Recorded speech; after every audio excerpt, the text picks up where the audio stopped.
Срамота е, луѓе! Како викаше овој бившиот министер за надворешни што го продаде името на грците. Така викаше, срамота е, луѓе, срамота. Сега влакно од глава не му фали, си седи мирен, никој не го закача. Добро. А јас друго сакав да кажам. Опасно е, луѓе, опасно! Шо е опасното? За жал, ние, како држава, како општество, продолживме некој континуитет на еден културен, во наводници, феномен, што се случи во Србија кон крајот на 80-тите години, а тоа е турбофолкот, кој што со тек на времето и во Србија зазема некои нови форми, нормално се модернизираше по теркот на некои западни естетики, но кои што ги пушти низ филтрите на тие,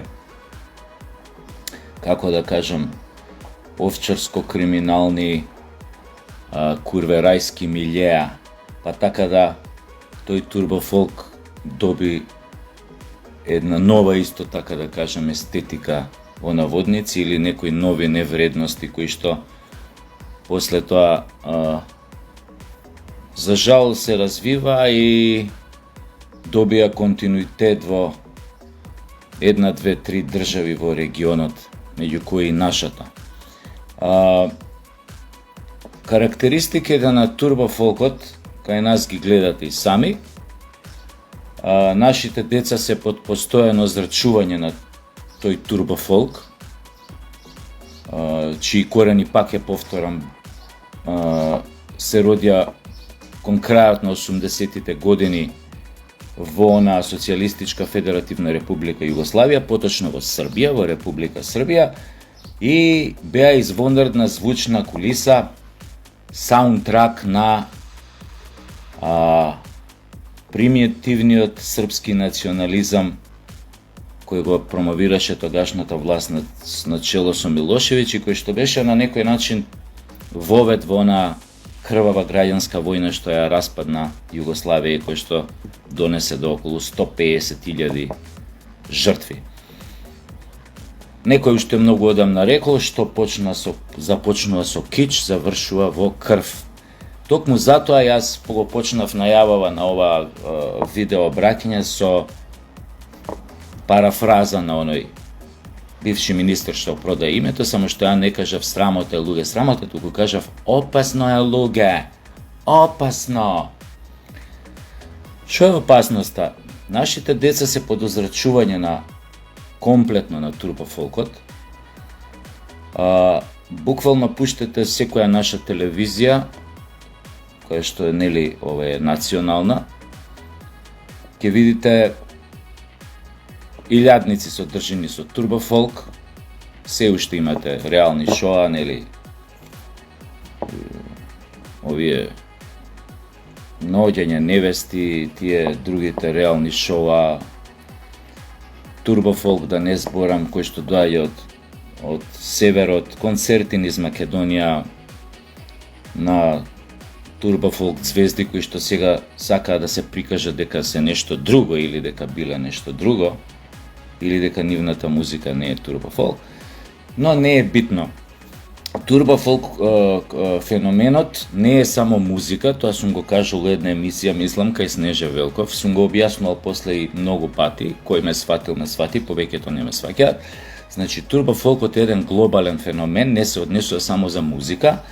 Турбофолкот во суштина значи некритичко користење или употреба на некоја нова на некоја нова технологија. Што значи тоа? Бидејќи се моите духовни вредности на ниво на неандерталец, ја одеднаш добивам супер миксета, или за прајање музика, или не знам што, како кажете, закате, наречете ги, или како се викаат денес супер компјутер, кај што можам со супер програм да правам музика. Ја, бидејќи моето ниво духовно е на ниво на неандерталец, тогаш јас добивам пари на некој да му направам песни, ја тогаш во неа ги трпам сите ефекти кои што ги дозволува тој компјутер или тој програм.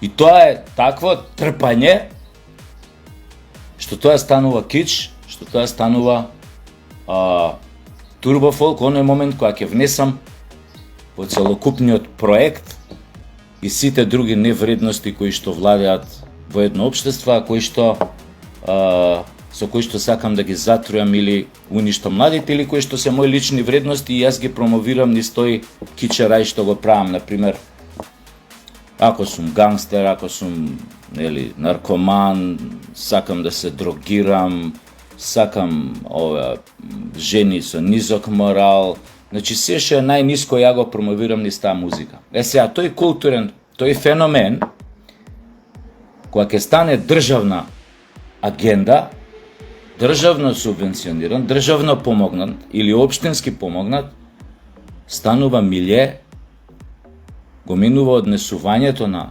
луѓето во едно општество, станува, добива свој социолошко-психолошки цели, да се манипулира со масите, да се држат анестезирани, заспани, да немаат критична мисла, да се држат масите на многу ниско ниво.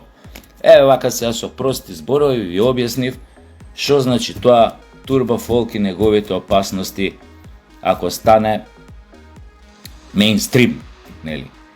Или огледало во кое што се огледува голем дел од популацијата во една држава. Тоа секогаш завршува трагично. Најтрагичниот исход од сето тоа може да биде, нели, како што реков, крв, како што се деси во пролевање крв, како што се деси случаи во некогашната СФРЈ. Не велам дека турбофолкот беше причинител на граѓанската војна у тоа време, но секако е на некој начин голем, убаво реков, добра позадина на кое што се негува примитивизмот, шовинизмот, иредантизмот, кои што подоцна можат преку на таков помалце забележителен начин да се засилат и да се употребат во право место на право време за да се предизвика некоја катастрофа. Да не должам. Поентата ми е, континуитетот на турбофолкот кај нас, го гледате секојдневно, зборам сега најмногу за родителите. Кај ви одат децата на концерти? Што слушаат? Под какво влијание се наоѓаат? Какви серии гледаат на телевизија? Какви филмови гледаат на телевизија? Кои му се приоритетите? Темите за муабет во друштвото со другарите, со пријателите, со така натаму.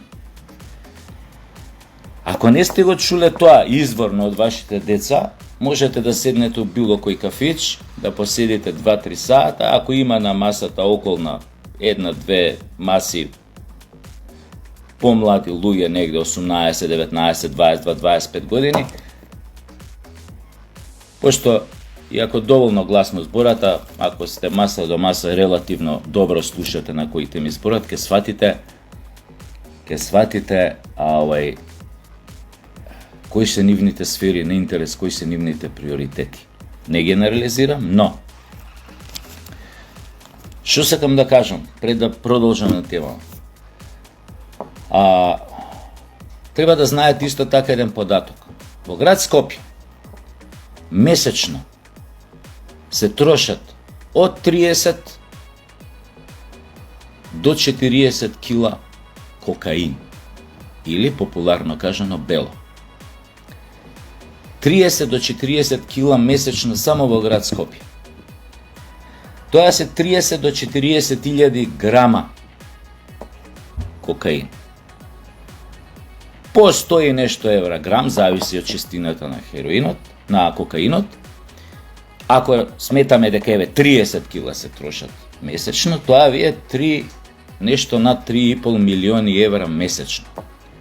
На годишно ниво некој заработува само од град Скопје од користење на кокаин 43 милиони евра, цирка е, да кажем. Само во град Скопје.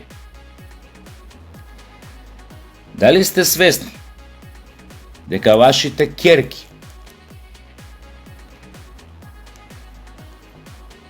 се онадат за цртка 2, 3, 4 кокаин со луѓе кои што може прв пат ги сретнале таа вечер.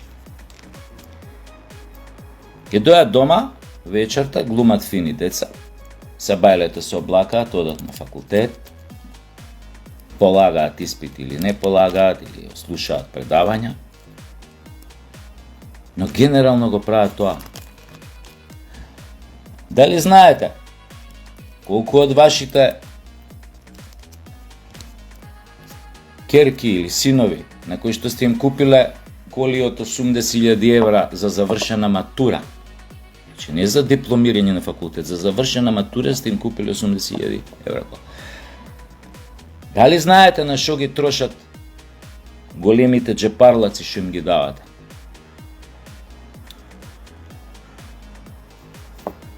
Дали знаете